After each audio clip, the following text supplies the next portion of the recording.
આજે આપણે પાંચમી વાર્તા મૂકવા જઈ રહ્યા છીએ. આ પણ નેમનાથ ભગવાનના સમયમાં થયેલા સતી દ્રૌપદીજીની વાર્તા છે. વાર્તા થોડી મોટી છે, પણ સાંભળવા અને વાંચવા ટ્રાય કરજો. તમારા સંતાનોને સંભળાવજો. જૈન ધર્મ કેવો હોય અને જૈન ધર્મમાં કેવા સંત સતીજીઓ થયા તેની બાળકોને ખબર પડે. ગમે તો બધા સબસ્ક્રાઈબ બી કરજો. આત્મા જન્મ જન્મથી અનેક યોનિમાં પોતાના કર્મ પ્રમાણે 4 ગતિમાં પરિભ્રમણ કરે છે. જ્યાં સુધી કર્મ છે ત્યાં સુધી જન્મ તો લેવો જ પડે, પરંતુ તેમાં પૂર્વજન્મના સંસ્કારો જીવ ઉપર વર્તમાન ભાવમાં કેવી છાપ ઉત્પન્ન કરે છે તેનો પુરાવો આપણે જોવાનો છે. ભારતની ભૂમિ સતીરત્નોના સતીત્વના તેજે પ્રકાશિત છે, પરંતુ એક ભાવની ભૂલ બીજા ભાવમાં પુનરાવર્તન પામે છે, તે જોશું. પૂર્વ જમાનામાં એક રાજાને ઘણી પત્નીઓ હતી. એવી વાતો તો બધાએ વાંચી હોય, પરંતુ 5 પતિ અને 1 પત્ની, આ વાત ખૂબ આશ્ચર્યજનક લાગે છે, પરંતુ આ સત્ય છે. જેમાં પૂર્વજન્મમાં કોઈ એક ભાવમાં દ્રૌપદીજી નાગસ્ત્રી બ્રાહ્મણી બન્યા હતા. તેના સસરાને 3 દીકરા હતા. 3 દીકરાની વહુઓ, 3 ભાઈઓ અલગ અલગ રહેતા હતા. એક સમય 3 ભાઈએ નક્કી કર્યું કે હંમેશા એક ભાઈને ઘરે ભોજન બનાવી બધાએ સાથે જમવું. આજે નાગસ્ત્રીનો વારો હતો. બધા માટે રસોઈ બનાવવાની હતી. બીજી દેરાણીઓ કરતાં પણ પોતે સારી રસોઈ બનાવે અને ઘરમાં માન સન્માન વધે તેવા આશયથી તે વિવિધ વાનગીઓ બનાવી રહી હતી. અને એક વખત તે પોતે તુંબડીનું શાક પણ ત્યારે બનાવે છે, અને તે તુંબડી કડવી હોવાથી તેને ચાખતી નથી અને શાક બનાવી નાખે છે. શાક તો બની ગયું. ત્યાર પછી એને યાદ આવતા પોતે ચાખવા જાય છે તો શાક કડવું ઝેર જેવું હતું. હવે શું કરે? નાગસ્ત્રી વિચારે છે કે હમણાં જ બધા આવશે અને જો શાક જોશે તો મારી મસ્કરી કરશે. હવે શાક ફરી બીજું બનાવવું એટલો સમય પણ નથી. એ જ ટાઈમે એક જૈન મુનિ એટલે કે ધર્મરુચિ અણગાર, તે માંસ ખમણના તપસ્વી હતા, અને નાગસ્ત્રી તેને જોઈ જાય છે અને ઋષિમુનિને કહે છે કે મારે ત્યાં તમે પધારો. પાત્રું નીચે મૂકે છે, બધું શાક ઠાલવી દે છે. નાગસ્ત્રી એટલો પણ વિચાર કરતી નથી કે આ મુનિ જો વાપરશે તો એની હાલત શું થશે. આ સંયમી ત્યાગી અણગાર છે અને મારે એને સૂઝતા આહાર પાણી કેવા દેવાય એટલી એને ખબર વિહોળ બની જાય તો રહેતી નથી. મુનિશ્રી શાકવરી ઉપાશ્રયે આવીને પોતાના ગુરુ એટલે કે ધર્મઘોષ મુનિને આહાર બતાવે છે. અને ધર્મઘોષ મુનિ જાણી જાય છે કે આ તો આહાર કડવો ઝેર જેવો છે, એમાં ઝેર છે. આ આહાર મુનિને ખાવો કલ્પે નહીં. એટલે એ ગુરુ મહારાજ કહે છે ધર્મરુચિ અણગારને કે આહારને નિર્દોષ ભૂમિ જોઈને તમે પરઠી દો. આહાર પરઠવા માટે ધર્મરુચિ અણગાર જાય છે અને એક ટીપું જ શાકનું નીચે નાખે છે તો શાક એકદમ સુગંધિત મસાલેદાર હતું. કીડીઓ સુગંધથી એમની પાસે આવે છે, તેલના ટીપાને અડે છે અને બધી કીડીઓ ટપોટપ મરવા માંડે છે. ધર્મરુચિનું દિલ દ્રવી ઉઠે છે. કરે રે, એક ટીપામાં આટલી બધી કીડીઓ મરી તો આટલું બધું શાક હું ફેંકીશ તો કેટલી બધી કીડીઓ, અગર તો જીવજંતુ મરશે. મારે આવું પાપ નથી કરવું. એના કરતાં હું મારા શરીરમાં પધરાવી દઉં. મારા શરીરનું જે થવું હશે તે થશે. અને મુનિવરો દયાળુ હોવાને કારણે બીજાનો દોષ પણ જોતા નથી. જ્યાં એક પણ કીડી ન મરે તેવું સ્થાન મારું પેટ છે. નિર્વિઘ્ન સ્થાન સમજી પેટમાં બધું શાક ખાઈ જાય છે. અને આપણે સાધુ વંદનાની ગાથામાં પણ આ ગાથા લીધેલી છે. તો કે ધર્મઘોષ તણ શિષ્ય ધર્મરુચિ અણગાર, કીડીઓની કરુણા આણી દયાય પાર, કડવા તુંબાનો કીધો સગળો આહાર, સ્વાર્થ સિદ્ધ પહોંચ્યા ચવી લીધો ભવ પાર. મુનિશ્રી આહાર વાપરી લે છે, પેટમાં કાળી બળતરા ઉપડે છે, ભયંકર વેદના ચાલુ થાય છે. સમભાવે સહન કરતાં કરતાં થોડી જ વારમાં મુનિના પ્રાણ ચાલ્યા ગયા. તેનો આત્મા સ્વાર્થસિદ્ધ વિમાનમાં ઉત્પન્ન થયો અને ત્યાંથી નીકળીને મોક્ષમાં પણ ગયો. જ્યારે નાગસ્ત્રીએ કરેલું પાપ હવે તેને કેવી રીતે છોડે? થોડું કાંઈ ઢાંક્યું ઢકાયેલું રહે. કહેવત છે કે પાપ છુપાયા ન છુપે, છુપે તો બડા ભાગ્ય, દાબી ડૂબી ના રહે રૂએ લપેટિયા. જ્યારે નાગશ્રીના પાપની બધાને ખબર પડી ત્યારે તેણીને પતિએ ઘરમાંથી કાઢી મૂકી. ગામના લોકોએ પણ મુનિ હત્યાને કારણે તિરસ્કાર કર્યો. ભીખ માંગતી, ગુજરાન ચલાવતી, પાપો ઉદયે શરીરમાં 16 રોગ ઉત્પન્ન થયા અને અંતે પીડા પામતી પામતી છઠ્ઠી નરકમાં ઉત્પન્ન થયા. જે જીવ બીજાનું બુરું કરે તેનું અવશ્ય બુરું થાય છે. અનેક યોનિમાં ભટકતા ભટકતા છેવટે તેનો જન્મ ચંપાનગરીમાં સાગરદત્ત શ્રેષ્ઠીની પુત્રીપણે થયો, જેનું નામ સુકુમાલિકા હતું. મોટી થઈ ત્યારે એક યુવક સાથે તેમના લગ્ન જીનદત્ત નામના પુરુષ સાથે કર્યા. પૂર્વજન્મના પાપને કારણે સુકુમાલિકાનું શરીર ખરબચડું અને સ્પર્શ વૃક્ષ તલવારની ધાર જેવો હતો. તેથી તેની સાથે કોઈ રહી શકે નહીં. પેલો યુવાન છોડીને ભાગી જાય છે. ફરી પિતા એક ગરીબ યુવક સાથે લગ્ન કરે છે. તે પણ તેની સાથે રહેતો નથી, તે પણ તેને છોડીને જતો રહ્યો. સુકુમાલિકા પોતાના ભાગ્યને ભાગ્યહીન સમજવા લાગી. સદાય વિષય ભોગની લાલસાથી ભીતરને ભીતર જલતી હતી. અંતે નિરાશ થઈ છેવટે જૈન સાધ્વીના સંપર્કમાં આવી. એના ઉપદેશથી વૈરાગ્ય પામી દીક્ષા લીધી. સાધ્વી સુકુમાલિકા હવે કઠોર તપ કરવા માંડી. પછી નગરની બહાર જઈ ઉપવનમાં સૂર્ય સામે ઊભી રહી આતાપના પણ લેતી હતી. આ આચરણ એમના ગુરુ સાધ્વીજીએ કીધું કે આપણે સ્ત્રીઓએ બહાર ઓપન જગ્યામાં જઈ અને સાધના ન કરાય. તમે સ્થાનકમાં જે સાધના કરવી હોય કરો. પણ સુકુમાલિકા માનતી નથી. એ પોતાના મનમાં આવે તેવો જ વ્યવહાર કરવા લાગી. એક સમય સુકુમાલિકા નગરીના બગીચાની અંદર આતાપના લઈ રહી હતી. તે સમયે એક વૃક્ષની છાયામાં એક ગણિકા 5 પુરુષો સાથે ઠઠ્ઠા મશ્કરી કામક્રીડા કરી રહી હતી. આ દ્રશ્ય જોઈ સુકુમાલિકા બધું ભૂલી ગઈ અને તેને દબાયેલી કામ ભાવના ઉછળી જાગૃત થઈ. તે વિચારવા લાગી કે હું પણ એક સ્ત્રી છું, તે પણ એક સ્ત્રી છે. તેને 5 યુવાનો પ્રેમ કરી રહ્યા છે. તેનું જીવન કેટલું આનંદમાં વીતી રહ્યું છે. મને તો એક પણ પુરુષનો પ્રેમ મળ્યો નહીં. મારું તો આ જીવન નિરર્થક ગયું. જો મારા તપ, ત્યાગ અને સંયમનું કંઈ પણ ફળ હોય તો મને હવે આગલા જન્મમાં 5 પુરુષો મળે આવો સંકલ્પ કરી લે છે. અને પોતે તપસ્યાની સાથે કરેલા આવા નિદાનને કારણે તેના દિલમાં જાગેલી ભોગની ઈચ્છાથી સંયમ પાળવામાં પણ પોતે ઢીલી પડી જાય છે. ગુરુણીથી અલગ થઈ જાય છે. આયુષ્ય પૂર્ણ કરી સ્વર્ગમાં દેવગણિકા બની ત્યાંથી આયુષ્ય પૂર્ણ કરી મનુષ્ય ભવમાં દ્રુપદ રાજાની પુત્રી તરીકે જન્મ લે છે. અને દ્રુપદ રાજા તેનું નામ દ્રૌપદી રાખે છે. રાજાની પ્રિય પુત્રી સૌંદર્યવાન હતી. રૂપલાવણ્ય ખૂબ જ હતા. મોટા મોટા રાજકુમારો તેને પરણવા માટે ઉત્સુક હતા. રાજવી દ્રુપદે યોગ્ય પાત્ર શોધવા માટે દ્રૌપદીનો સ્વયંવર કર્યો. તેમાં સામાન્ય રીતે આકરી શરત રાખવામાં આવે છે. જે શરત પૂરી કરે તેને કન્યા વરે. આ સ્વયંવરમાં રાધાવેદની શરત રાખી દ્રુપદ રાજા પાંડવોને તથા શ્રી કૃષ્ણને પણ આમંત્રણ આપવામાં આવ્યું હતું.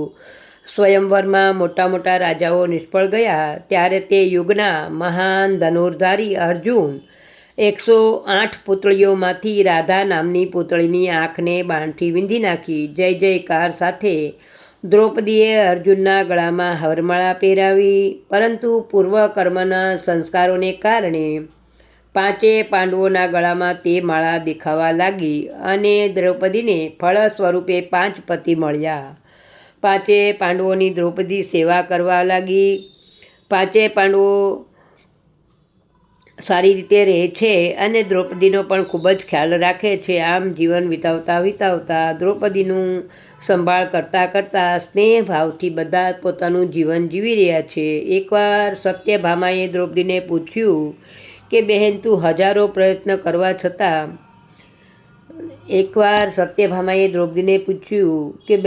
હું હજારો પ્રયત્ન કરું છું છતાં મારા એક પતિ શ્રી કૃષ્ણને ખુશ રાખી શકતી નથી, તો તું 5 પતિને કેવી રીતે સાચવી રહી છે? તારી પાસે કોઈ મંત્ર હોય તો મને બતાવ. ત્યારે દ્રૌપદી કહે છે, બહેન મારી પાસે પતિવ્રતા ધર્મ સિવાય બીજો કોઈ મંત્ર નથી. પતિની ઈચ્છા પૂરી કરવી, તેને અનુકૂળ બનવું, હસ્તે મોઢે મારું જીવન જીવું છું. આ સિવાય મારી પાસે કોઈ મંત્ર નથી. દ્રૌપદી સિવાય 5 પાંડવોને બીજી પણ રાણીઓ હતી. તેમાં અર્જુનની એક રાણી જેનું નામ સુભદ્રા, જે શ્રી કૃષ્ણની બહેન હતી, તે સુભદ્રાનો પુત્ર જેનું નામ અભિમન્યુ રાખ્યું હતું. આ અભિમન્યુના ઉપલક્ષે હસ્તિનાપુરમાં એક વિરાટ મહોત્સવ બનાવવામાં આવ્યો. તેમાં એક એવા સભા મંડપની રચના કરવામાં આવી કે જ્યાં પાણી હોય ત્યાં સૂકી જગ્યા દેખાય અને જ્યાં સૂકી જગ્યા હોય ત્યાં પાણી દેખાય. દેશોદેશના રાજાઓ આ મહોત્સવમાં આમંત્રિત કરવામાં આવ્યા. દુર્યોધન વગેરે કૌરવો પણ આવ્યા. તેમાં દુર્યોધને પોતે મામા શકુની સાથે સભામાં પ્રવેશ કર્યો. સભા મંડપની વિચિત્ર રચના તથા તેજ છાયાથી તેની આંખો અંજાઈ ગઈ.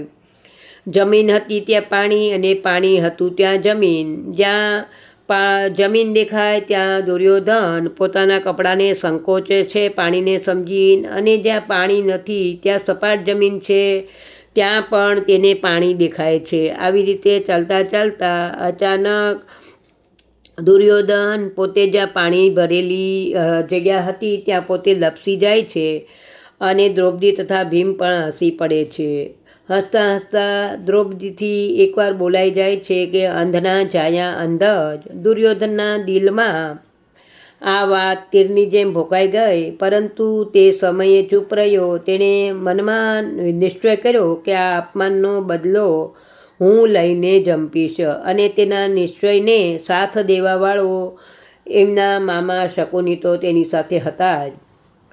દૂધમાં થોડું મેળવણ નાખીએ તો જામી જાય અને દૂધની જાતને પણ બદલી નાખે, તેમ જીવનમાં થોડી દુષ્ટ બુદ્ધિનો પ્રવેશ થાય તો જીવનને બદલી નાખે, પછી એ ઝેરમાં પરિવર્તન પામે. શકુનીએ દુર્યોધનને શીખડાવ્યું, જે ગોળ ખવડાવી મરી શકે છે તેને ઝેર શા માટે આપવું? પાંડવોને અપમાનનો બદલો લેવા માટે રાજનીતિ અપનાવ. દુર્યોધને પણ તેવા જ સભા મંડપ તૈયાર કર્યો. તેને ઉદ્ઘાટન પ્રસંગે મહારાજા યુધિષ્ઠિરને સપરિવાર આમંત્રિત કર્યા. દુર્યોધન પ્રેમપૂર્વક યુધિષ્ઠિરનું સ્વાગત કર્યું અને ઉત્સવના ઉપલક્ષે ધૃત ક્રીડા માટે આગ્રહ કર્યો. યુધિષ્ઠિર ધૃત જુગારના શોખીન હતા. તે ત્યાં અડો જમાવીને રમવા બેસી ગયા. આ દુર્યોધન શકુનીના ઈશારે રમવા લાગ્યો. યુધિષ્ઠિર હારવા લાગ્યા.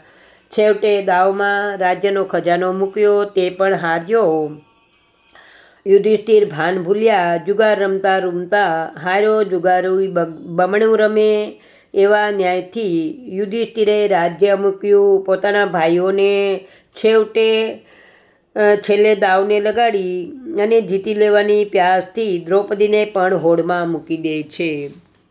શકુનીના પાસાએ યુધિષ્ઠિરને ક્ષણવારમાં ભિખારી બનાવી દીધા અને દુર્યોધન પાંડવોના વિશાળ સામ્રાજ્યના સ્વામી બની ગયા અને પાંડવોને હવે તેના દાસ બની ગયા એમ કહી અને ભાગ્યના ખેલ, નસીબની બલિહારી રાજ્ય સભા ભરેલી છે.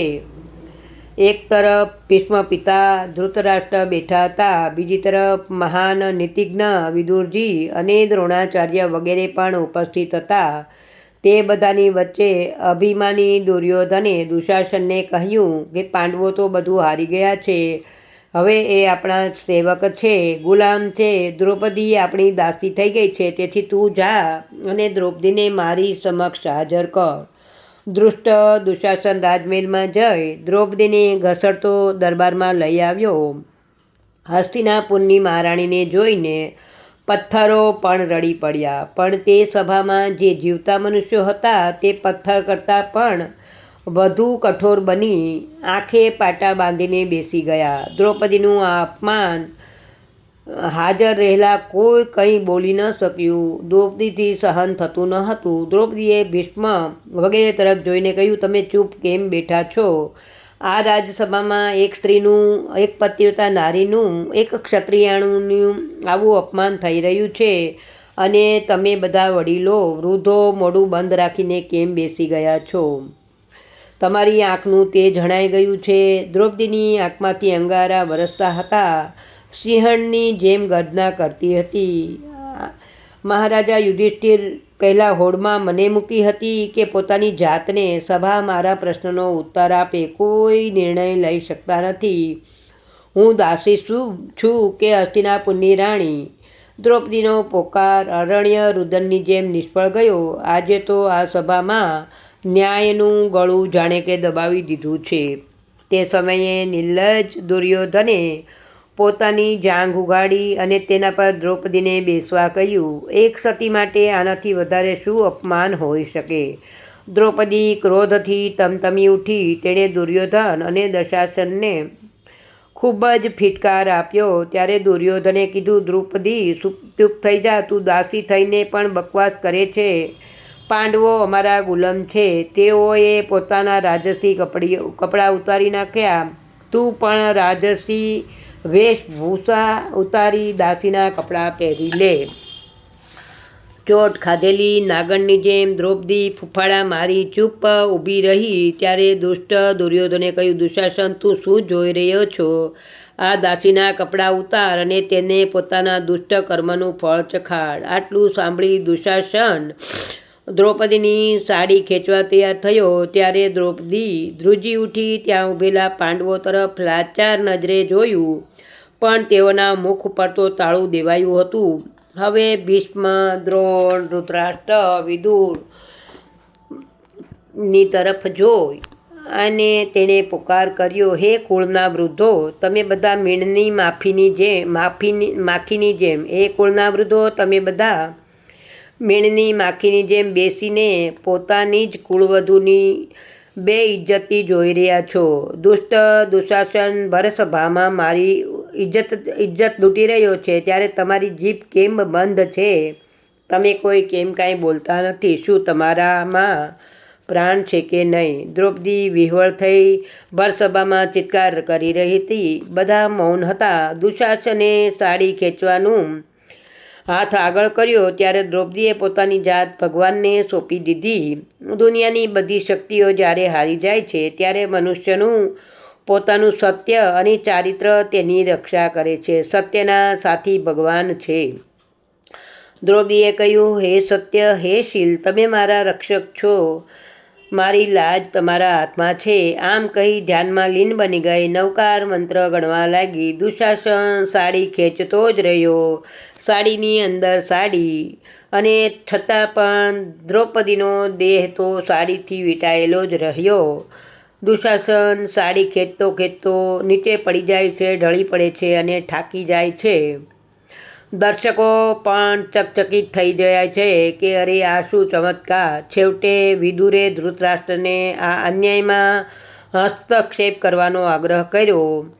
ત્યારે ધૃતરાષ્ટ્રના કહેવાથી દુર્યોધને પાંડવોની ગુલામીમાંથી મુક્ત કરી 12 વર્ષ વનવાસ અને 13મે વર્ષે અજ્ઞાતવાસમાં રહેવાનો આદેશ આપ્યો. પાંડવો, દ્રૌપદી અને કુંતા માતા વનવાસી બની ગયા, ચાલી નીકળ્યા. 12 વર્ષ સુધી વનમાં રહી અને દ્રૌપદીએ વનવાસના ભયંકર કષ્ટ વેઠી 12 વર્ષ પસાર કર્યા અને 13મા વર્ષે અજ્ઞાતવાસમાં એટલે કે બધા વિરાટનગરમાં રહ્યા. યુધિષ્ઠિરે તેનું નામ કંક રાખ્યું. વિરાટ નગરીનું નામ કંક રાખ્યું હતું. તે રાજાનો પુરોહિત બન્યો. યુધિષ્ઠિર રાજાનો પુરોહિત બન્યો. ભીમ રસોઈયો બન્યો. અર્જુન નાટક શીખવનાર નટ. નકુળ તે અશ્વપાલક એટલે કે ઘોડાને સંભાળનારો, અને સહદેવ ગોપાલક વેશે ત્યાં કામ કરવા લાગ્યા. દ્રૌપદીએ પોતાનું નામ સૈરંધી રાખી અને રાણીની દાસી તરીકે કામ કરવા લાગી. હવે મહારાણીનો ભાઈ, એનું નામ કીચક હતું, પોતાની બહેનને ત્યાં જ રહેતો હતો. તે દ્રૌપદીમાં રૂપ જોઈ તેની પાછળ ઘેલો બન્યો. દુરાચારી તો હતો અને દ્રૌપદીને હેરાન કરવા લાગે છે. દ્રૌપદી કહે છે, હું દાસી છું, પણ હું તારામાં ફસાવા માગતી નથી, એટલે તું મને ભૂલી જા અને તું તારું કામ કર. પણ પેલો માનતો નથી. ત્યારે દ્રૌપદી ભીમને કહે છે કે આ કીચક મને ખૂબ જ હેરાન કરે છે અને આવી અવનવી માગણી મારી આગળ કરે છે. ત્યારે ભીમ સ્ત્રીના કપડાં પહેરી પલંગ ઉપર રાત્રિના સૂવે છે અને કીચકને બોલાવ્યો. બારણું બંધ કરી ભીમે કીચકને ખૂબ માર્યો અને ખૂબ એને મજા ચખાડી કે ભાઈ લે, હવે તું સ્ત્રીઓની સાથે આવી રીતે કેમ અજ્ઞાતવાસમાં છેડતી કરી રહ્યો છે. હવે 5 પાંડવોએ પ્રગટ થઈ દુર્યોધન પાસે રાજ્યની માગણી કરી, તો દુર્યોધને પણ ના પાડી. છેવટે મહાભારતનું યુદ્ધ થયું. લોહીથી કુરુક્ષેત્રની જમીન રક્તવર્ણી બની. દુર્યોધન મૃત્યુને શરણ થયો. મરતા મરતા છેલ્લી ઈચ્છા અશ્વત્થામાએ પૂછી, તો પાંડવોના કપેલા મસ્તક જોઉં તો જ મારા પ્રાણ સુખેથી જશે. અંતે પાંડવોને બદલે પાંડવોના 5 પુત્રની હત્યા થઈ. દ્રૌપદી પુત્ર વિયોગે ભયંકર વિલાપ કરવા લાગી. ત્યારે ભીમ અને અર્જુન અશ્વત્થામાને પકડીને દ્રૌપદી સમક્ષ હાજર કર્યો. આ લે તલવાર, આ તારા પુત્રને મારનારો છે, તું તેનું મસ્તક ઉડાડી દે. પરંતુ દ્રૌપદીને અચાનક જ એકદમ દયાજનક, પોતે એક માતૃ હૃદય એટલે પીગળી જાય છે અને કહે છે કે ભાઈ મારા પુત્રોને તો મારી નાખ્યા, પણ આને મારવાથી મારા પુત્રો મને મળવાના નથી, માટે હું એને અભયદાન આપું છું. અશ્વત્થામાએ કહ્યું, દેવી તમે તો સતી નહીં પણ મહાસતી છો. તમારા પુત્ર ઘાતકને પણ તમે ક્ષમા આપી, ભગવતીનું આરાધન કર્યું. ધન્ય છે તમારી ક્ષમા, ધન્યાતી ધન્ય છે તમારી અહિંસા. મહાભારતમાં મેળવેલો વિજય પછી યુધિષ્ઠિરનો રાજ્યાભિષેક થયો. દુઃખના દિવસો ગયા, સુખના સોનેરી સૂર્ય ઉગ્યો, સર્વત્ર આનંદ ફેલાયો. કુદરતની આ લીલા છે. સતીઓને ઘણું જ કષ્ટ પડે એ સ્વાભાવિક છે. કોઈ પણ સતી વગર કષ્ટે પાર ઉતરી જાય એવું ક્યાંય જોવા મળતું નથી. આનંદ મંગલ કરતા દિવસો પસાર થઈ રહ્યા છે. એક વખત દ્રૌપદી અરીસા સામે ઊભા હતા અને પોતે પોતાના સ્વરૂપને નિહાળી રહ્યા હતા. ત્યારે અચાનક નારદજી ત્યાં આવ્યા. નારદ ઋષિના આવ્યાની ખબર દ્રૌપદીને ન હતી, તેથી નારદજીનો સત્કાર કર્યો નહીં, સન્માન કર્યું નહીં. તેથી નારદજી દ્રૌપદીના વર્તનથી નારાજ થઈ કોપાયમાન થઈ ચાલ્યા ગયા. ફરતા ફરતા ઘાતકી ખંડની અંદર તેઓ અમરકંકા નગરીમાં જઈ ચડ્યા અને ત્યાંના રાજવી પદ્મોતેર રાજા પાસે જઈ રાજવીએ નારદનું સ્વાગત કર્યું અને પૂછ્યું, આપ ઘણા સ્થળોએ ફરો છો, તો કોઈ આશ્ચર્ય પમાડે તેવી વાત હોય તો મને કહો. નારદજી કહે, હું હસ્તિનાપુર ગયો હતો. ત્યાં 5 પાંડવો અને તેને ત્યાં તેની રાણીને જોયા. શું અદ્ભુત રૂપ, શું તેનું લાવણ્ય! તમારા અંતપુરમાં આવી રાણી હોવી જોઈએ. તમારી પાસે આટલી રાણી છે, પણ દ્રૌપદી જેવી કોઈ રાણી નથી. રાજા પદ્મોતેર તેના પ્રત્યે આકર્ષાય અને પોતે પોતાના મિત્રદેવની સહાયતાથી રાત્રે સૂતેલી દ્રૌપદીનું અપહરણ કરી તેના મહેલમાં લાવે છે. હવે દ્રૌપદીને મહેલમાં તો મૂકી દીધી. રાજા પદ્મોતેર દ્રૌપદીને દેખીને ખુશ થયો. તેણે દ્રૌપદીને કહ્યું કે હે દેવી, આ રાજ્ય હવે તમારું છે અને હું પણ તમારો છું. મારી સાથે તમે આનંદથી રહો અને સંસારના સુખો ભોગવો.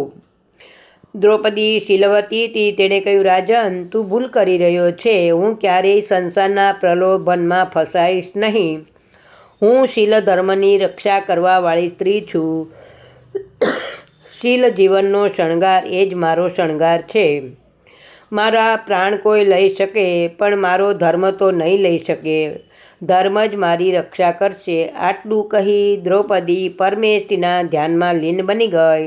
તપમાં કાયા જોડી દીધી. પદ્મોતર રાજા ઘણા પ્રલોભન આપ્યા છતાં દ્રૌપદી ઢીલી ન થતાં તે નિરાશ થઈ ગયો. છેવટે પદ્મોતરે જબરદસ્તીથી ધમકી આપી. ત્યારે કહ્યું, રાજન, તમે 6 મહિના સુધી મારો સ્પર્શ ન કરો, નહીંતર હું આત્મહત્યા કરી લઈશ. પદ્મોતરે વિચાર્યું કે ભલે 6 મહિના રહે, પછી તો મારા હાથમાં જ આવશે ને. આ તરફ દ્રૌપદીને રાતોરાત મહેલમાંથી અદૃશ્ય થઈ જોઈ રાજમહેલમાં ખળભળાટ મચી ગયો. આશ્ચર્ય તથા દુઃખ સાથે પાંડવોએ 3 ખંડમાં શોધ કરી, પરંતુ દ્રૌપદીનો પત્તો મળ્યો નહીં. છેવટે એક દિવસ નારદ ઋષિના મુખથી દ્રૌપદીના સમાચાર મળતા પાંડવો ચિંતિત બની ગયા. કેમ કે ઘાતકી ખંડ એટલે લવણ સમુદ્રની પેલે પાર, ત્યાં પહોંચવું જ અશક્ય છે. ક્યાં ઘાતકી ખંડ અને ક્યાં ભરતક્ષેત્ર. તેમના માટે આ કામ અસંભવિત થયું. આખરે માતાજી કુંતા માતા શ્રીકૃષ્ણને વિનંતી કરી અને શ્રીકૃષ્ણે પાંડવો સાથે લવણ સમુદ્ર પાર કરી અમરકંકા નગરીમાં ગયા. દૂતને મોકલી પદ્મોતર રાજાને દ્રૌપદી પાછી આપવા સમજાવ્યા, પરંતુ રાજા માન્યો નહીં. છેવટે યુદ્ધ થયું. પદ્મોતર રાજા હારી અને ભાગ્યો અને દ્રૌપદીના શરણમાં પહોંચ્યો. દ્રૌપદીને કહે છે, હવે તમે જ મને બચાવો. છેવટે દ્રૌપદીનો સાથ લઈને શ્રી કૃષ્ણના ચરણમાં આવી ક્ષમા માગી. શ્રી કૃષ્ણને દ્રૌપદીને પાછી સોંપી દીધી અને પાંડવો સાથે ભરત ક્ષેત્ર તરફ કૃષ્ણએ પ્રયાણ કર્યું. પાંડવો નાવની સહાયતાથી ગંગા નદી પાર કરી હતી. હવે તે નાવ શ્રીકૃષ્ણને લાવવા માટે પાછી મોકલવાની હતી, પરંતુ પાંડવોના મનમાં થયું કે જોઈએ તો ખરા શ્રીકૃષ્ણમાં કેટલું બળ છે, વળી તે નાવ વિના ગંગા પાર કરશે કે નહીં. આમ વિચારીને નાવ પાછી ન મોકલી. શ્રી કૃષ્ણે થોડો સમય તો રાહ જોઈ, પછી ગંગા તરીને પહોંચ્યા તો ખરા. પાંડવોને નાવ પાછી ન મોકલવા માટે ઠપકો આપ્યો. ત્યારે પાંડવોએ કહ્યું કે અમે તો તમારું કેટલું બળ છે જોવા માટે આ વિચારથી નાવ મોકલી નથી. પાંડવોની આ મજાકથી શ્રી કૃષ્ણ ગુસ્સે થયા. મૂર્ખાઓ, મજાક કરવા માટે હું જ તમને મળ્યો. મહાભારતના યુદ્ધમાં તમને વિજય અપાવ્યો. અમરકંકા નગરીમાંથી તમારી દ્રૌપદીનો ઉદ્ધાર કરી તમને સોંપી. હજી તમને બાહુબળ મારું ન સમજાણું. નીકળી જાઓ અહીંયાથી. તમે અત્યારે ને અત્યારે નીકળી જાઓ. હું તમને દેશ નિકાલની સજા કરું છું. શ્રી કૃષ્ણને ક્રોધ જોઈ પાંડવો ગભરાઈ ગયા. પગ પકડીને કૃષ્ણની ક્ષમા માગી, પરંતુ શ્રી કૃષ્ણે તેને દેશ નિકાલની સજા કરી. હવે શું કરવું, ક્યાં રહેવું, કાંઈ ઉપાય સૂઝતો નથી. છેવટે માતા કુંતી આગ્રહથી દક્ષિણ સમુદ્રના કિનારે પાંડવ મથુરા વસાવીને ત્યાં રહેવાની અનુમતિ આપી. પાંડવો ત્યાં પોતાના દિવસો વિતાવવા લાગ્યા. થોડા સમય પછી દ્રૌપદીએ એક તેજસ્વી પુત્રને જન્મ આપ્યો. તેનું નામ આપ્યું પાંડુસેન. યોગ્ય સમયે વૈરાગી આત્મા એવા દ્રૌપદીએ સંયમ લેવાની ભાવના વ્યક્ત કરી અને પાંડવો પણ દ્રૌપદીનો વૈરાગ્ય જોઈને તેઓ પણ પાંડુસેનને રાજ્યાભિષેક કરી અને દ્રૌપદી તથા 5 પાંડવોએ સંયમ લઈ આત્માનું કલ્યાણ કર્યું. મહાસતી દ્રૌપદીનું જીવન એક નારી જીવનમાં અનેક પાસાને વ્યક્ત કરતા તેજસ્વી રૂપનું સાક્ષાત ઉદાહરણ છે. પોતાના સત્ય અને શીલની રક્ષા કરવા માટે તેનામાં સિંહણ સમી શૌર્યતા હતી, તો જીવન જીવતા શાંતિ અને પ્રેમની ધારા પણ વહેતી હતી. સાથે સંસારના સાચા સ્વરૂપને જોઈને સંસાર ત્યાગ કરવાની શૂરતા અને ધીરતા પણ છલકતી હતી. સતીના અનેક સ્વરૂપોથી સતીત્વને નિખારતી મહાસતી દ્રૌપદીને આપણા વંદન હો. જય જિનેન્દ્ર.